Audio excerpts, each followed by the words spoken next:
Hello viewers, welcome to Arkes channel. ഒരു 100 gram സേമിയ ഒരു പാനിലേക്ക് ഇടുക കേട്ടോ.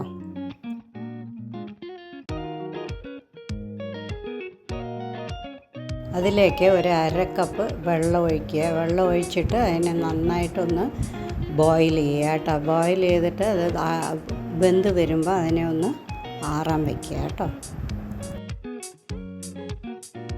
ഇനി ഒരു മാമ്പഴം തൊലി കളഞ്ഞ് അതിനെ ഒന്ന് നന്നായിട്ടൊന്ന് കട്ട് ചെയ്ത് അതിനെ ഒരു മിക്സി ജാറിലേക്ക് ഇടുക കേട്ടോ. അതിൻ്റെ കൂടെ പഴം കൂടി ഇട്ട് കൊടുക്കുക. ഓക്കെ,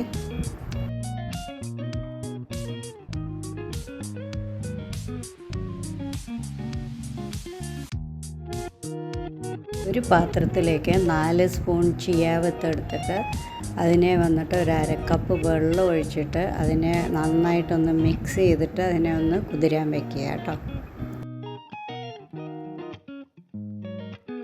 സേമിയൊക്കെ നല്ലോണം തണുത്ത് കഴിഞ്ഞു. തണുത്ത് കുറച്ച് വെള്ളമായിട്ട് തന്നെ ഇരിക്കണം കേട്ടോ. വെള്ളം മുഴുവൻ വറ്റിച്ച് കളയരുത്.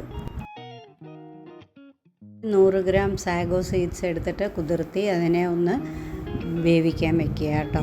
സോ വെന്ത് കഴിയുമ്പോൾ അത് ഇങ്ങനെ വൈറ്റ് കളറൊക്കെ മാറി ഇതുപോലെ ആവും. അപ്പോൾ അത് വെന്തു എന്നറിയാം കേട്ടോ. ഓക്കെ,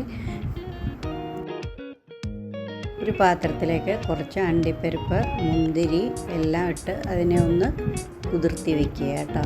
ഇത് ഓപ്ഷനിലാണ്, വേണ്ടവർക്ക് ഇട്ടാൽ മതി കേട്ടോ. ഒരു മിക്സി ജാറിലേക്ക് നമ്മൾ ഈ തണുപ്പിച്ച സേമിയ ഇട്ട് കൊടുക്കുക. വെള്ളത്തോടു കൂടി തന്നെ ഇട്ട് കൊടുക്കണം കേട്ടോ. ഞാൻ പറഞ്ഞില്ല കുറച്ച് വെള്ളം അതിലേക്ക് വെക്കണം എന്ന്. സോ വെള്ളത്തോടു കൂടി തന്നെ അതിനെ ഒന്ന് ഇട്ട് കൊടുക്കുക. പിന്നെ മുറിച്ച് വെച്ച മാമ്പഴവും പഴവും എല്ലാം കൂടി അതിലേക്ക് ആഡ് ചെയ്ത് കൊടുക്കുക കേട്ടോ.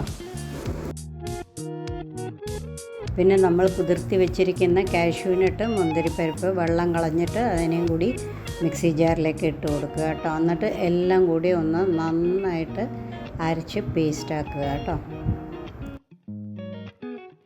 നമുക്കിതെല്ലാം അസംബിൾ ചെയ്യണം. അതിനായി ഒരു ഗ്ലാസ് എടുത്തിട്ട് അതിലേക്ക് 2 സ്പൂൺ ചിയ സീഡ്സ് ഇട്ട് കൊടുക്കുക. പിന്നെ അതിലേക്ക് സാഗോ സീഡ്സ് 2 സ്പൂൺ ഇട്ട് കൊടുക്കുക. അതിലേക്ക് നമ്മൾ ഫ്രൂട്ട്സും സേമിയയും കൂടി അരച്ചത് ഇട്ട് കൊടുക്കുക. ഇത് നല്ല ഫ്രിഡ്ജിൽ വെച്ച് തണുപ്പിച്ചിട്ട് കഴിക്കുകയാണെങ്കിൽ നല്ല ടേസ്റ്റ് ഉണ്ട് കേട്ടോ. അപ്പോൾ തണുപ്പ് വേണ്ടാത്തവർക്ക് ഇങ്ങനെയും കഴിക്കാം, നോ പ്രോബ്ലം. തണുപ്പിച്ച് കഴിക്കുമ്പോൾ നന്നായിട്ടുണ്ട്. സോ ഇവിടെ ഒരു അടിപൊളി സാഗോ സേമിയ കോംബോ റെഡി ആയിട്ടുണ്ട്. എല്ലാവരും ട്രൈ ചെയ്ത് നോക്കൂ. Happy cooking.